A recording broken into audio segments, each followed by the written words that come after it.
ज़बूर 38 यादगार के लिए दाऊद का मज़मूर। ए खुदावंद, अपने कहर में मुझे झिड़क ना दे और अपने ग़ज़ब में मुझे तंबी ना कर, क्योंकि तेरे तीर मुझ में लगे हैं और तेरा हाथ मुझ पर भारी है। तेरे कहर के सबब से मेरे जिस्म में सेहत नहीं और मेरे गुनाह के बायस मेरी हड्डियों को आराम नहीं, क्योंकि मेरी बदी मेरे सर से गुज़र गई और वो बड़े बोझ की मानिंद मेरे लिए नहायत भारी है। मेरी हमाकत के सबब से मेरे जख्मों से बदबू आती और वो सड़ गए। मैं पुरदर्द और बहुत झुका हुआ हूँ। मैं दिन भर मातम करता फिरता हूँ, क्योंकि मेरी कमर में सोजिश ही सोजिश है और मेरे जिस्म में कुछ सेहत नहीं।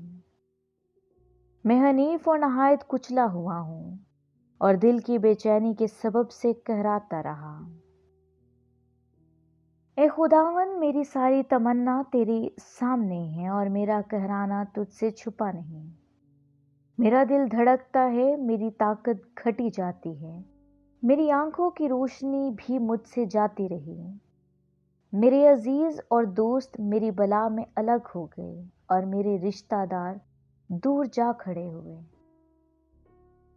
मेरी जान के ख्वाखा मेरे लिए जाल बिछाते हैं और मेरे नुकसान के तालिब शरारत की बातें बोलते हैं और दिन भर मकरू व फरेब के मंसूबे बांधते हैं।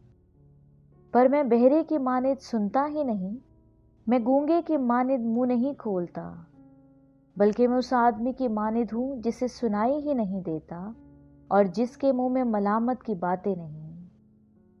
क्योंकि ए खुदावन, मुझे तुझसे उम्मीद है। ए खुदावन मेरे खुदा, तू मुझे जवाब दे, क्योंकि मैंने कहा कि कहीं वो मुझ पर शादियाना ना बजाएं। जब मेरा पांव फिसलता है तो वो मेरे खिलाफ तकब्बुर करते हैं, क्योंकि मैं घिरने ही को हूँ और मेरा गम बराबर मेरे सामने है, इसलिए कि मैं अपनी बदी को जाहिर करूँगा और अपने गुनाह के बायस गमगीन रहूँगा। लेकिन मेरे दुश्मन चुस्त और ज़बरदस्त हैं, वो मुझसे नाहक अदावत रखने वाले बहुत हो गए हैं। जो नेकी के बदले बदी करते, वो भी मेरे मुखालिफ हैं, क्योंकि मैं नेकी की पैरवी करता हूँ। ए खुदावन, मुझे छोड़ ना दे। ए मेरे खुदा, मुझसे दूर ना हो। ए खुदावंद, ए मेरी नजात, मेरी मदद के लिए जल्दी कर। आमीन।